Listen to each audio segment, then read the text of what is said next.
आयकॉनवर क्लिक करा। दादा दादा थोडंसं मागे झालं म्हणजे व्यवस्थित बितून भाई के रे राज्यसभेच्या उमेदवाराची चिन्ह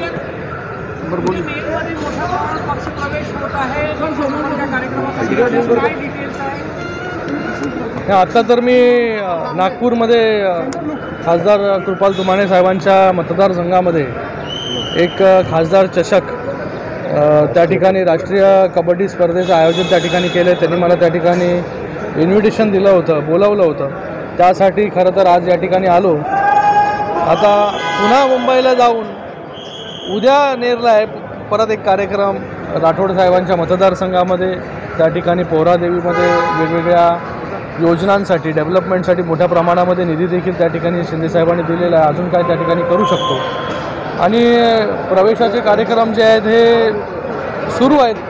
माननीय मुख्यमंत्री एकनाथजी शिंदेसाहेबांच्या नेतृत्वाखाली रोज मोठ्या प्रमाणामध्ये जो आहे तो पक्षप्रवेश जो आहे तो होतो आहे। महाराष्ट्रभरातून जे आहेत हे मोठे मोठे पदाधिकारी असतील, कार्यकर्ते असतील, नगरसेवक असतील, त्याचबरोबर मोठे पदाधिकारी हे रोज त्या ठिकाणी प्रवेश करत आहेत शिंदेसाहेबांच्या नेतृत्वावरती विश्वास दाखवून। रामटेक ही शिवसेनेची परंपरागत जागा आहे, विदर्भातील इतर पण जागा आहेत, शिवसेना यंदाही त्या सर्व जागा लढवणार आहे का महायुतीमध्ये? बघा, या महायुतीमध्ये सगळे महायुतीचे जे नेते आहेत हे सगळे बसून जे आहेत ते मला वाटतं लवकरात लवकर या सगळ्या फॉर्म्युलावरती कोण कुठली जागा लढवणार, कुठे कुठे लढवणार, पण आमचे रामटेकमधून जे आता विद्यमान खासदार आहेत कृपाल तुमाने साहेब, मला वाटतं त्याच्याबद्दल काही प्रश्न तुम्हाला डोक्यामध्ये आला नाही पाहिजे।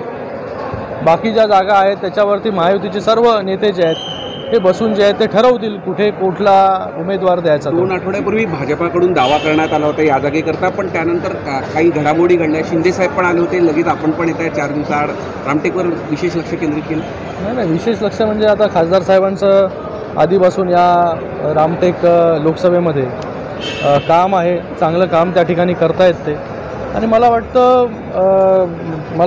याच आठवड्यामध्ये शिंदेसाहेबांच्या नेतृत्वाखाली भव्य दिव्य मेळावा देखील या ठिकाणी शिवसंकल्प अभियान जे सुरू आहे त्याच्या अंतर्गत मोठा मेळावा देखील या ठिकाणी झाला, आणि आत्ता त्यांच्या मतदारसंघामध्ये कार्यक्रम असल्या कारणाने मला वाटतं 15-1 दिवसाचा कार्यक्रम आपल्या मतदारसंघामध्ये चालू आहे। त्यांनी मला सांगितलं होतं की कुठल्याही एका दिवशी या ठिकाणी, तर असं ठरवून नियोजित करून या सगळ्या गोष्टी केलेल्या नाही आहेत।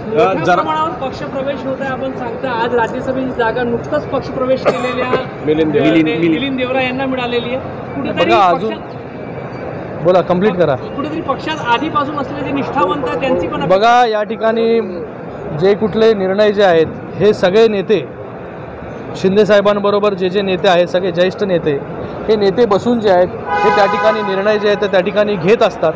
कुठली पोझिशन कोणाला द्यायचं, कुठलं काय कुठे करायचं, मला वाटतं आम्ही सगळे कार्यकर्ते आहोत या ठिकाणी, कुठलाही आदेश आला तर त्याचं पालन करण्याचं काम या ठिकाणी आम्ही करतो, आणि शिंदेसाहेबांनी जे आहे सगळ्यांबरोबर न्याय करण्याचं काम जे आहे ते आतापर्यंत केलेलं पुढेही होत राहील।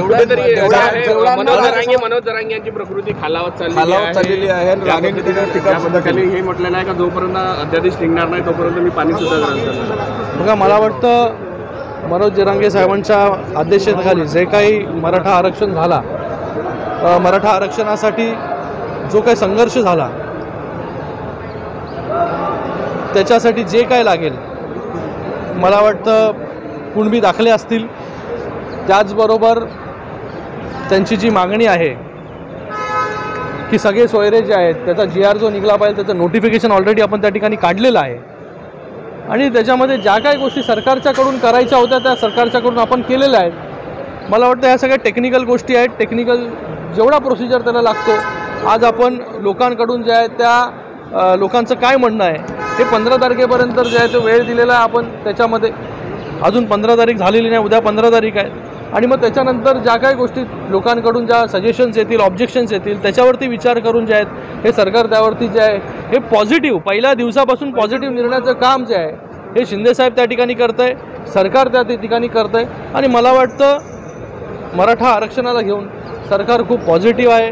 म्हणूनच एवढे निर्णय कधीच इतिहासामध्ये एवढे निर्णय जे आहेत, खूप आंदोलनं झाली पण कधीच निर्णय जे आहेत ते घेतले गेले नव्हते। ते निर्णय जे आहेत हे ह्या सरकारमध्ये माननीय मुख्यमंत्री एकनाथजी शिंदे साहेब असतील आणि दोन्ही उपमुख्यमंत्री असतील, देवेंद्र फडणवीस साहेब असतील किंवा अजितदादा असतील, या सगळ्यांनी मिळून जे आहे हे पॉझिटिव्ह निर्णय जो आहे हा मराठा समाजाला आरक्षण कसं मिळेल, त्यांना न्याय कसा दिला जाईल याच्यासाठी काम करत आहेत. आदित्य ठाकरे म्हणतात नारायण साहेबांनी मराठ्यांना फसवलं. काही लोकांना लागलेलं वेड, त्यांना दिवस रात्र जे आहे त्या ठिकाणी शिंदे साहेबच त्या ठिकाणी दिसतात. जेव्हा तुमच्याकडे सत्ता होती तेव्हा काही करू शकले नाही, घरात बसून राहिले, स्वतः पण कोंडून घेतलं, महाराष्ट्राला पण कोंडलं त्या ठिकाणी. आणि आत्ता जे आहे, आता त्यांच्या सगळे नेते कार्यकर्ते पदाधिकारी सोडून जात आहेत रोज रोज, तर त्यांना टीका करण्याशिवाय दुसरा काही म्हणजे पर्याय जो आहे तो उरलेला नाही. त्यांनी टीका जी आहे ती त्या ठिकाणी करत राहावी. शिंदेसाहेबांनी जे केलेलं आहे या पूर्ण अख्ख्या महाराष्ट्राने त्या ठिकाणी पाहिलेलं आहे, पूर्ण मराठा समाजाने पाहिलेलं आहे. हा मराठा समाज जो आहे हा शिंदेसाहेबांवरती विश्वास ठेवून आहे.